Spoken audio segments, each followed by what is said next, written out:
आखिर स्त्री की कौन सी 3 चीज़ें हैं जो पत्नी के मना करने पर भी पुरुष को ज़बरदस्ती देख लेना चाहिए। और यदि कोई भी पुरुष अपनी पत्नी की ये 3 चीज़ें गलती से भी देख लेता है तो उस पुरुष के घर में कभी भी गरीबी नहीं आती है, उसे गरीबी का सामना नहीं करना पड़ता है, जिससे उसके घर में माता लक्ष्मी का सदैव ही वास बना रहता है और माता लक्ष्मी की सदा कृपा दृष्टि उसके ऊपर बनी रहती है। उसका घर भी हमेशा खुशियों से भरा रहता है। प्यारे श्रोताओं, आज की इस वीडियो के माध्यम से हम आपके लिए समझाएंगे कि वह कौन सी 3 चीज़ें हैं जिससे प्रत्येक पति को अपनी पत्नी के मना करने पर भी जबरदस्ती देख लेना चाहिए।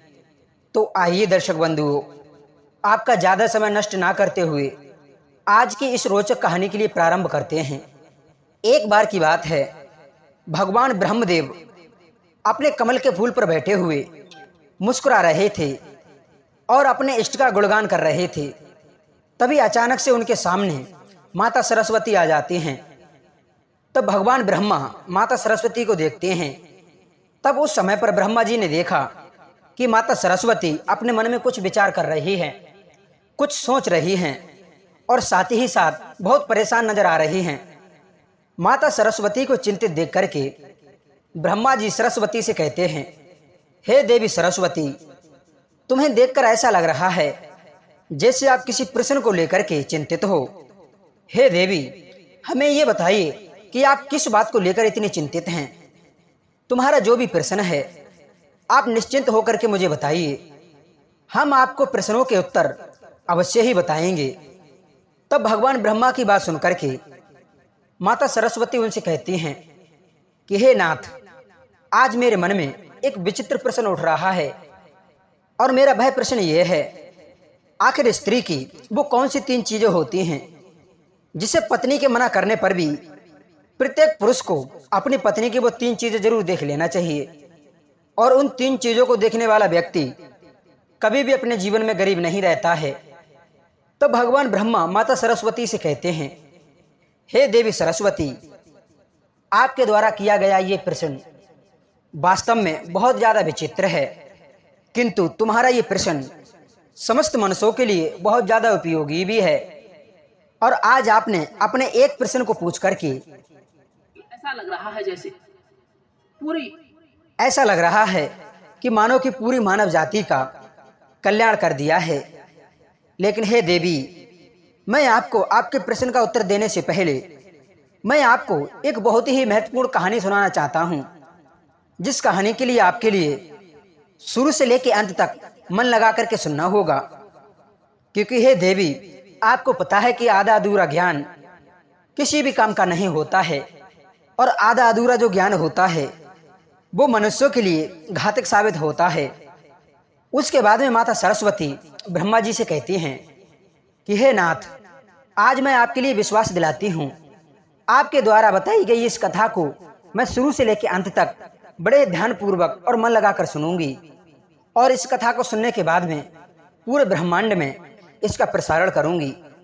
श्रोताओं, अब भगवान ब्रह्मा माता सरस्वती से कहते हैं कि हे देवी, ये प्राचीन समय की बात है। किसी नगर में एक किसान रहा करता था। वो किसान अपनी आर्थिक स्थिति से बहुत ही ज़्यादा गरीब था। वो इतना ज़्यादा गरीब था, उसके घर में खाने पीने का कोई सामान भी नहीं था। यहाँ तक कि वो इतना गरीब था, उसे पहनने के लिए भी कोई वस्त्र नहीं थे।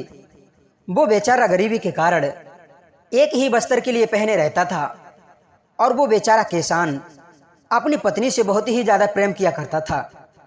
किंतु उस किसान की पत्नी के लिए अपनी सुंदरता और रूप जवानी पर बहुत ही ज़्यादा घमंड था। अपने इसी घमंड के चलते वो अपने घर में अपनी ही चलाती थी और अपनी मनमानी करती थी। इसलिए वो बेचारा किसान अपनी पत्नी की इन हरकतों को देख करके बहुत ही ज़्यादा परेशान रहने लगा था, क्योंकि अब उसकी पत्नी उससे बात बात पर लड़ाई झगड़ा करने लगी थी। इस प्रकार से उसके घर में प्रतिदिन कलेश होने लगे थे। साथ ही साथ उसकी पत्नी उसे ताने भी मारने लगी थी। उसकी पत्नी उसे ताने मारते हुए कहती थी, तुम्हारे पास में तो कुछ भी नहीं है, तुम तो कंगाल हो, भिखारी हो। पता नहीं मेरी बुद्धि में क्या आया जो मैंने तुमसे विवाह कर लिया, इस घर में ना तो पीने के लिए पानी है और ना ही खाने के लिए भोजन और ना ही ठीक तरीका से पहनने के लिए कोई वस्त्र है। भला ऐसे में मैं करूं तो क्या करूं? तुम तो कोई काम के लायक नहीं हो और कोई काम धंधा भी नहीं करते हो।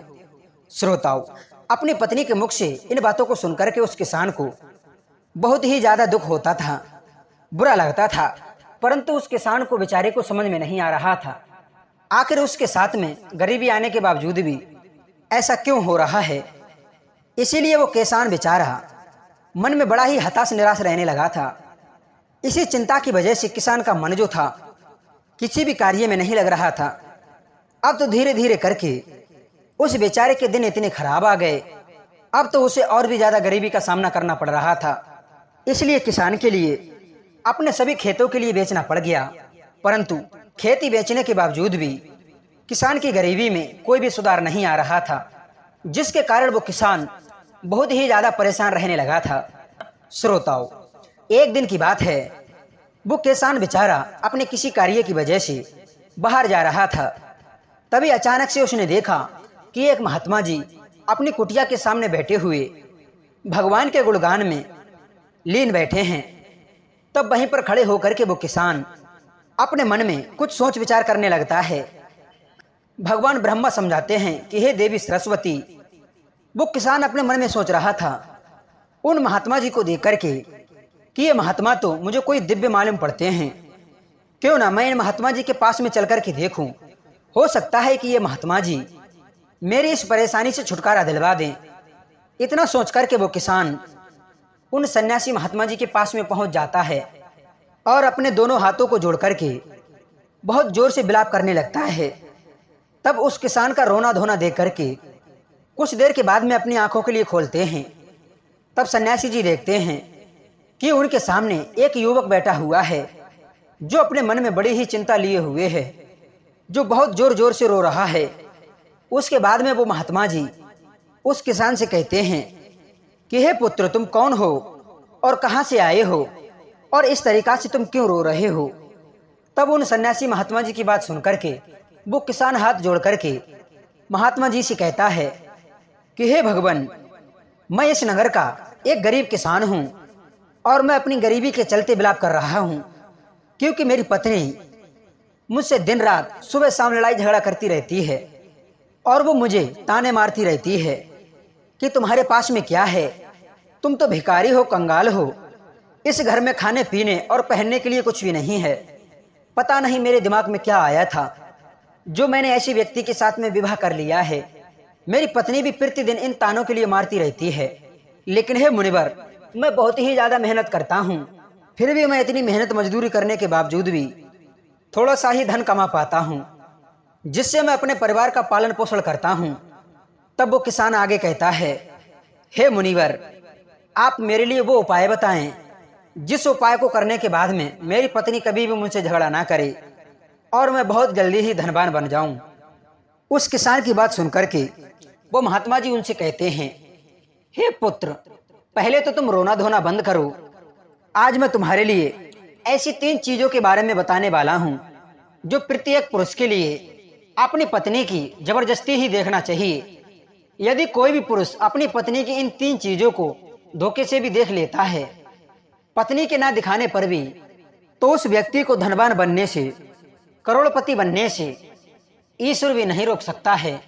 तब उन महात्मा जी की बात सुनकर के वो किसान उनसे कहता है कि हे मुनिवर, कृपया करके आप देर ना करते हुए उन 3 चीजों के बारे में मुझे समझा दीजिए, जिससे प्रत्येक पुरुष को अपनी पत्नी की जबरदस्ती देख लेना चाहिए। मैं उन 3 चीजों के बारे में जानने के लिए बहुत ही उत्सुक हूँ। तब वो सन्यासी उस किसान से कहते हैं, हे पुत्र, इतनी जल्दी भी ठीक नहीं है, मनुष्य को हमेशा धैर्यवान बनकर के रहना चाहिए। चलो पुत्र, यदि तुम इतनी कह रहे हो तो मैं आज आपके लिए उन 3 चीजों के बारे में बता दे रहा हूँ, जिसे प्रत्येक पुरुष के लिए अपनी अपनी पत्नियों की देख लेना चाहिए। लेकिन मैं आपके लिए उन 3 महत्वपूर्ण चीजों के लिए एक कहानी के माध्यम से समझाने वाला हूँ। ब्रह्मा जी समझाते हैं कि हे देवी सरस्वती, वो सन्यासी कहने लगे उस किसान से, लेकिन हे पुत्र, इससे पहले तुम्हें मुझसे एक वादा करना होगा कि जब मैं इस कथा के लिए सुनाऊंगा तब तक तुम इस कथा को मन लगाकर सुनोगे। तब वो किसान कहता है कि हे रिसीवर, मैं आपके लिए विश्वास दिलाता हूँ, तुम्हारे द्वारा बताई गई इस कहानी के लिए, इस अमृत धारा के लिए शुरू से लेकर अंत तक अवश्य ग्रहण करूँगा। दर्शक बंधुओं, इधर भगवान ब्रह्मा माता सरस्वती से कहते हैं कि हे देवी सरस्वती, वे महात्मा जी उस किसान से कहते हैं, हे पुत्र, किसी नगर में एक व्यापारी रहा करता था। वो व्यापारी उस नगर का सबसे बड़ा सेठ आदमी था। उस व्यापारी और उसकी पत्नी में आपस में बहुत ही ज़्यादा प्रेम था। वो दोनों एक दूसरे से बहुत ही ज़्यादा अत्यंत प्रेम किया करते थे और इसके अलावा उनके घर में कभी लड़ाई झगड़ा भी नहीं होता था। कभी भी किसी चीज़ को लेकर के व्यापारी और उसकी पत्नी के बीच में कोई भी कलह कलेश नहीं था। इसीलिए उस व्यापारी के घर में सदैव ही माता लक्ष्मी का वास बना रहता था। उसे अपने व्यापार में कई एक गुना उन्नति प्राप्त होती थी। व्यापारी और उसकी पत्नी के बीच में इतना ज़्यादा अत्यंत प्रेम था कि आस पड़ोस के लोग भी उन दोनों पति पत्नी के इस प्रेम को देख करके उनसे घृणा करने लगे थे, जिसकी वजह से कुछ स्त्रियां तो व्यापारी की उस पत्नी से बातचीत भी नहीं किया करती थीं। उसकी पत्नी प्रतिदिन संध्या काल के समय एक दीपक अवश्य ही प्रज्वलित किया करती थी, लेकिन कुछ स्त्रियां उसे ऐसा भी करने से रोकती थीं। तुम प्रतिदिन संध्या काल के समय तुम अपने घर में दीपक के लिए क्यों जलाती हो? भला ऐसा करने से तुम्हें क्या लाभ होगा? तुम ऐसा कभी भी मत किया करो। किंतु व्यापारी की पत्नी जो थी उन स्त्रियों की बात को अनसुना किया कर देती थी और अपनी मन मर्जी ही किया करती थी। यहाँ तक कि वो अपने पति उस व्यापारी की भी कोई बात नहीं मानती थी। वो अपने अनुसार ही अपने घर के लिए चलाती थी और वो व्यापारी भी अपनी पत्नी के किसी भी कार्य को करने के लिए मना नहीं करता था, क्योंकि वह व्यापारी जो था बहुत ही बड़ा बुद्धिमान था। यदि वो अपनी पत्नी को किसी भी कार्य करने के लिए मना करेगा, वो व्यापारी अच्छी तरीक़ा से जानता था, यदि मैं अपनी पत्नी को किसी भी कार्य को करने से मना करूंगा तो निश्चित तौर पर हम दोनों में लड़ाई झगड़ा होगा और प्रतिदिन हम दोनों के बीच में कलेश होता रहेगा, जिसकी वजह से उसका ध्यान भी उसके व्यापार में नहीं लग पाएगा और व्यापार में हानि होने लगेगी। साथ ही साथ वो व्यापारी अपनी उस पत्नी के लिए छोड़ना भी नहीं चाहता था, क्योंकि व्यापारी जो था अपनी पत्नी से बहुत ही ज़्यादा अधिक प्रेम किया करता था, लेकिन उसकी पत्नी उससे ज़्यादा प्रेम नहीं करती थी, बल्कि उस व्यापारी के सामने दिखावा मात्र का ही प्रेम जताती थी और अपने पति से बात बात पर नाराज भी हो जाया करती थी। किंतु किसी न किसी तरीका से वो व्यापारी अपनी उस पत्नी को मना ही लेता था। श्रोताओं, इसी प्रकार से उनके दिन कट रहे थे। वो व्यापारी अपनी पत्नी के साथ में सुखपूर्वक अपने जीवन के लिए व्यतीत कर रहा था। फिर धीरे धीरे करके ये बात पूरे नगर में फैल गई। अब उस नगर के लोग उस व्यापारी की और व्यापारी की पत्नी की प्रेम की मिसाल देने लगे थे। फिर धीरे धीरे करके ये बात उस नगर के राजा के लिए पता चली कि व्यापारी और उसकी पत्नी एक दूसरे से बहुत ही अधिक प्रेम करते हैं। तब राजा ने अपने पास में अपने सैनिकों के लिए बुलाया और उनसे कहा कि जाओ उस व्यापारी को और उसकी पत्नी के लिए बड़े आदरपूर्वक हमारे महलों में बुला कर के लाओ। हम उनका सम्मान करना चाहते हैं, लेकिन तुम उनके लिए कुछ भी मत बताना।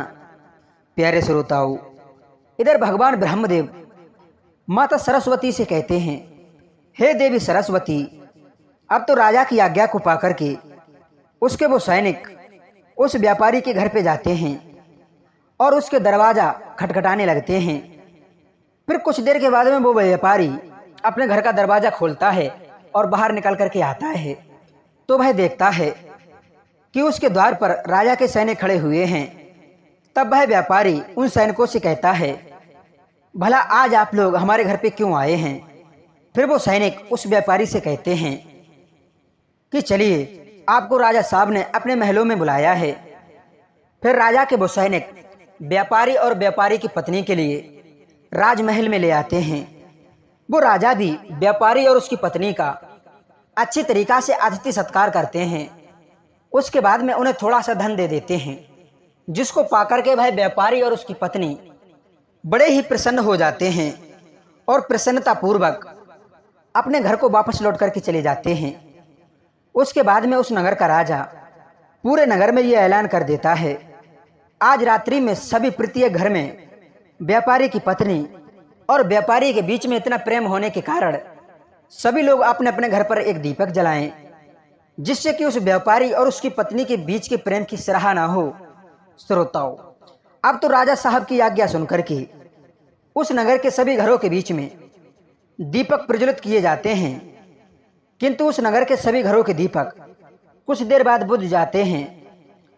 किंतु उस व्यापारी के घर का दीपक अभी तक जल रहा था और उसका प्रकाश बहुत दूर दूर तक फैल रहा था। फिर उस नगर के राजा ने अपने मन में सोचा कि क्यों ना मैं बाहर चल करके देखता हूं कि किसने अपने घरों में दीपक प्रज्वलित किए हैं और किसका दीपक अभी तक प्रज्वलित हो रहा है। इतना भय अपने मन में सोच करके वो राजा अपने महल से निकल करके उस नगर की तरफ देखने लगता है, तो उसे दिखाई देता है देखने से कि उस नगर में किसी के भी घर में कोई दीपक नहीं जल रहा है, लेकिन उस व्यापारी के घर में जलाया हुआ दीपक अभी भी जल रहा है। राजा नगर की तरफ देख ही रहा था, इतने में तब तक राजा की वहां पर रानी आ जाती है। तब उसी समय पर वो राजा साहब अपनी रानी से कहते हैं कि देखिए रानी, इस समय पर पूरे नगर में कोई भी दीपक नहीं जल रहा है, लेकिन उस व्यापारी के घर में जला हुआ दीपक अभी भी जल रहा है। हे रानी, इससे स्पष्ट हो जाता है कि उस व्यापारी और उस पत्नी के बीच में कितना ज्यादा अधिक से अधिक प्रेम है, और उन दोनों में आपस में इतना प्रेम होने के कारण वह इतना बड़ा व्यापारी है, क्योंकि वो व्यापारी बहुत ही ज्यादा बुद्धिमान है और अपनी सूझबूझ से अपने घर के लिए चलाता है। परंतु वो रानी अपने राजा साहब की इस बात को मान करके सहमत नहीं होती है और राजा साहब से कहती है कि हे महाराज, मैं आपके इस जवाब से सहमत नहीं हूं। मेरे हिसाब से उन दोनों में इतना प्रेम होने का कारण उस व्यापारी की पत्नी ही है। श्रोताओं, तब भगवान ब्रह्मा माता सरस्वती से कहते हैं कि हे देवी सरस्वती, इसी बात को लेकर के राजा और रानी में बहस होती रहती है। अब धीरे धीरे करके बात जो थी वो लड़ाई तक पहुंच जाती है। फिर धीरे धीरे करके राजा और रानी के बीच में लड़ाई इतनी बढ़ जाती है कि तलवारें चलने पर नौबत आ जाती है, जिससे राजा और रानी के लिए कई एक चोटें भी लग जाती हैं। तभी अचानक से राजा ने रानी से कहा, हम दोनों भला इस प्रकार से लड़ाई क्यों कर रहे हैं? क्यों ना हम इस लड़ाई के बदले में उस व्यापारी और उसकी पत्नी की परीक्षा ले लें, जिससे पूर्ण रूप से स्पष्ट हो जाएगा कि इन दोनों में भला इतना ज्यादा प्रेम होने का कारण कौन है। अब तो राजा की इस बात को सुनकर के रानी भी सहमत हो जाती है। ठीक है महाराज, मैं आपकी बात से सहमत हूँ, लेकिन इससे पहले मैं उस व्यापारी की पत्नी की परीक्षा लेना चाहती हूँ। फिर राजा साहब भी कहते हैं, ठीक है रानी जी, आप जैसे चाहें वैसे उन दोनों की परीक्षा ले सकती हैं। फिर रानी अपने पास में कुछ सैनिकों के लिए बुलाती है, जाओ उस व्यापारी से कह देना कि यदि वो अपनी पत्नी को मार डाले तो मैं उस व्यापारी से विवाह कर लूंगी और राजा साहब को बंदी बना करके जेल में बंद कर दूंगी। राजा के स्थान पर उस व्यापारी को विराजमान कर दूंगी। अब तो रानी का आदेश पाकर के वो सैनिक उस व्यापारी के घर पे पहुंच जाते हैं। प्यारे श्रोताओं, इधर शाम होने वाली थी, लेकिन व्यापारी की पत्नी जो थी किसी काम की वजह से बाहर गई थी, लेकिन वो व्यापारी घर में ही था, क्योंकि वो व्यापारी अपने स्वास्थ्य के चलते हल्का सा बीमार पड़ गया था। फिर वो सैनिक उस व्यापारी के घर के पास में पहुंचकर उसके द्वार के दरवाजे खटखटाते हैं। दरवाजा खटखटाने पर व्यापारी बाहर निकल करके आता है। फिर वो सैनिक कहते हैं कि यहाँ की रानी साहिबा का आदेश है, यदि आप अपनी पत्नी के लिए जान से मार डालेंगे तब रानी साहिबा आपसे विवाह कर लेंगी और राजा साहब को बंदी बना करके वो जेल में डाल देंगी। फिर राजा के रूप में आपको ही सिंहासन पर विराजमान कर देंगी। उसके बाद इस नगर पर आपका ही राज्य हो जाएगा, आपका राज्य ही राज्य रहेगा। उन सैनिकों की बात सुनकर के वो व्यापारी उन सैनिकों से स्पष्ट रूप में कहता है, हे सैनिकों, जाइए रानी साहिबा से जाकर के कह दीजिए कि मैं अपनी पत्नी के लिए किसी भी हालत में खोना नहीं चाहता हूँ, क्योंकि मैं अपनी पत्नी से बहुत अधिक प्रेम करता हूँ, और यदि किसी ने मेरी इस प्रिय पत्नी के बारे में नुकसान करने की सोची भी तो फिर याद रखना, अपनी रानी से जाकर के कह देना कि मुझसे बुरा कोई नहीं होगा। और बात रही रानी साहिबा से विवाह करने की, तो हे सैनिकों, तुम जाकर के अपनी रानी से कह देना, मैं किसी भी हालत में उनसे विवाह करने के लिए तैयार नहीं हूँ, चाहे वो मुझे अपना सिंहासन ही क्यों ना दे दें, और मैं अपनी पत्नी का स्थान किसी दूसरे के लिए नहीं दे सकता। फिर व्यापारी की बात सुनकर के वो सैनिक राजमहल में पहुंच जाते हैं और फिर जाकर के वो रानी साहिबा को वो सभी बात बता देते हैं जो कुछ भी उस व्यापारी ने कही थी। उसके बाद में राजा रानी से कहता है कि हे रानी, तुमने देखा ना कि वह व्यापारी कितना ज़्यादा बुद्धिमान और समझदार है। इससे स्पष्ट हो जाता है कि व्यापारी और उसकी पत्नी के बीच में इतना ज़्यादा प्रेम होने का कारण है वो व्यापारी ही है, क्योंकि वह व्यापारी अपनी पत्नी से बहुत ज़्यादा प्रेम करता है। राजा की बात सुनकर के रानी राजा से कहती है कि हे महाराज, भला ऐसा आप कैसे कह सकते हो? अभी तक आपने उस व्यापारी की पत्नी की परीक्षा तो ली ही नहीं है। तब राजा कहता है कि ठीक है रानी, चलो तुम्हारे कहने के अनुसार मैं व्यापारी की पत्नी की भी परीक्षा ले लेता हूँ। मैं आपके मन को संतुष्ट करने के लिए व्यापारी की पत्नी की भी परीक्षा लेता हूँ। तब राजा भी कुछ सैनिकों के लिए अपने पास में बुलाता है और कहता है कि हे सैनिकों, जाओ इस नगर में जो सबसे धनवान, अमीर और जो बुद्धिमान सेठ हैं, उनकी पत्नी से जाकर के कहना, यदि वो अपने पति को मौत के घाट उतार देगी तो मैं उसको अपनी रानी के रूप में स्वीकार कर लूंगा और उसको सदैव ही मैं अपने महलों में पटरानी बना करके रखूंगा। दर्शक बंधुओं, तब भगवान ब्रह्मदेव माता सरस्वती से कहते हैं कि हे देवी सरस्वती। इधर वो महात्मा जी उस किसान से कहते हैं कि हे पुत्र, अब तो राजा की आज्ञा पा करके उसके वो सभी सैनिक व्यापारी के घर के पास में निकल जाते हैं। और व्यापारी के घर पर पहुंचकर तो वह क्या देखते हैं कि व्यापारी की पत्नी जो है वह पानी लेकर के आ रही है। जब व्यापारी की पत्नी उन सैनिकों के पास में पहुंच जाती है तो जाकर के वो सैनिक व्यापारी की पत्नी से कहते हैं कि हमारे यहाँ के राजा साहब ने आदेश दिया है, यदि आप अपने पति के लिए मौत के घाट उतार दोगी तो राजा साहब आपसे विवाह कर लेंगे और तुम्हारे लिए राजा साहब पटरानी बना करके रखेंगे। अब तो राजा साहब की इस बात को जब सैनिक कहते हैं तो व्यापारी की पत्नी कहने लगती है, यदि राजा साहब मुझसे विवाह करने के लिए तैयार हैं तब तो बहुत अच्छा है, इससे अच्छा तो मैं अपने पति को मार ही डालती हूँ। व्यापारी की पत्नी अपने मन में ऐसा सोचकर उन सैनिकों से कहती है, ठीक है सैनिकों, तुम जाओ, राजा साहब से कह देना मैं अपने पति को मौत के घाट उतार दूंगी, ऐसा करने के लिए मैं तैयार हूँ। तब वो सैनिक कहते हैं, लेकिन ये बताइए राजा साहब के लिए भला पता कैसे चलेगा कि तुमने अपने पति के लिए मौत के घाट उतार दिया है?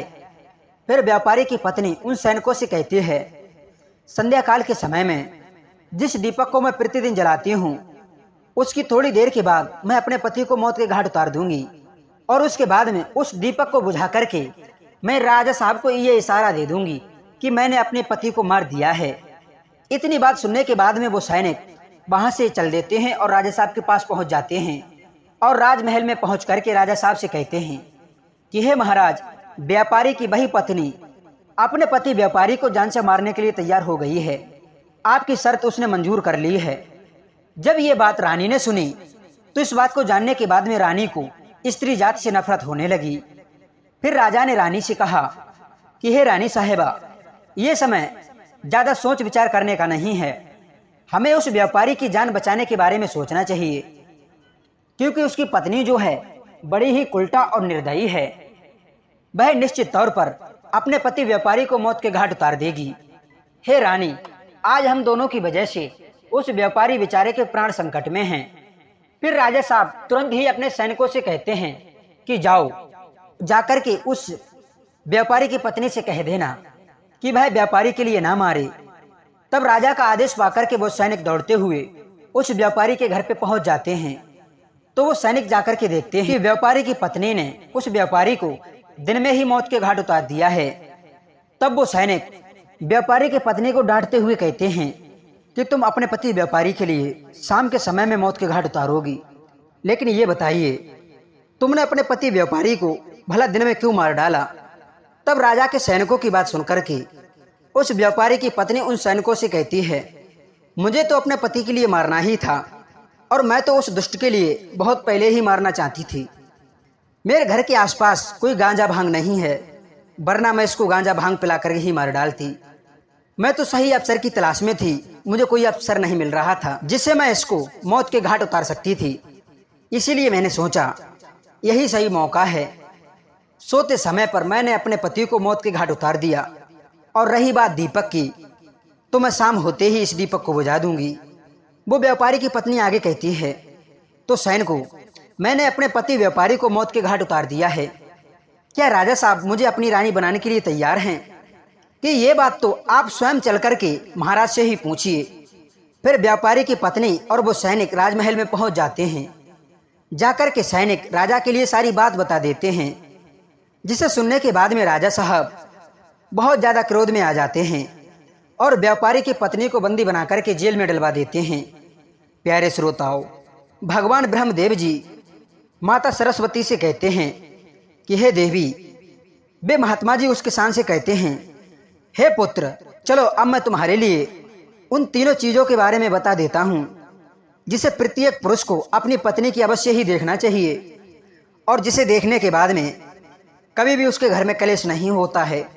तो हे पुत्र, पहली चीज़ ये है, अपनी पत्नी की ये चीज़ देखना चाहिए कि तुम्हारी पत्नी कहाँ आ रही है और कहाँ जा रही है, वो किससे मिल रही है, किससे बातचीत कर रही है। जो भी पुरुष अपनी पत्नी की इन तीनों चीज़ों के लिए देख लेता है तो उसके घर में कभी भी कलेश नहीं होता है और उसका अपनी पत्नी के ऊपर नियंत्रण भी होता है। और दूसरी चीज़ पुत्र ये है, ये दूसरी चीज़ तो प्रत्येक पुरुष को अपनी पत्नी की अवश्य ही देख लेना चाहिए, वो है भाषा, बोलचाल। प्रत्येक पुरुष को अपनी पत्नी की बोलचाल अवश्य देखनी चाहिए कि वो किस लिहाज में बात कर रही है और वो अपने पति की बात मानती है या नहीं मानती है, अपने पति की इज्जत करती है या फिर नहीं करती है।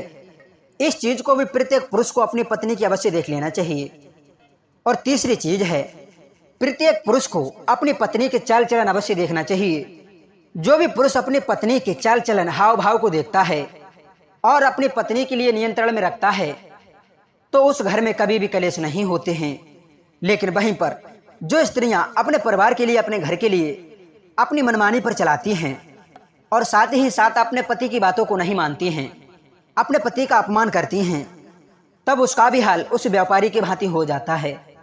प्यारे श्रोताओं, अब भगवान ब्रह्मा माता सरस्वती से कहते हैं, हे देवी सरस्वती, अब तो आपके लिए आपके सभी प्रश्नों के उत्तर मिल ही गए होंगे। तब ब्रह्मा जी की बात सुनकर के माता सरस्वती कहती हैं, हाँ प्रभु, आपकी इस कथा को सुनने के बाद में मेरे ठीक ठीक समझ में आ गया है। तो प्यारे श्रोताओं, ये वीडियो आपके लिए कैसी लगी हमें कमेंट बॉक्स के माध्यम से जरूर समझाएं। यदि वीडियो पसंद आई हो तो वीडियो को लाइक कर देना और चैनल को भी सब्सक्राइब कर लेना। हम आपको मिलते हैं ऐसी ही नई ज्ञान चर्चा के साथ एक नेक्स्ट वीडियो में। आप सभी श्रोताओं को बहुत बहुत धन्यवाद। जय श्री कृष्ण, राधे राधे।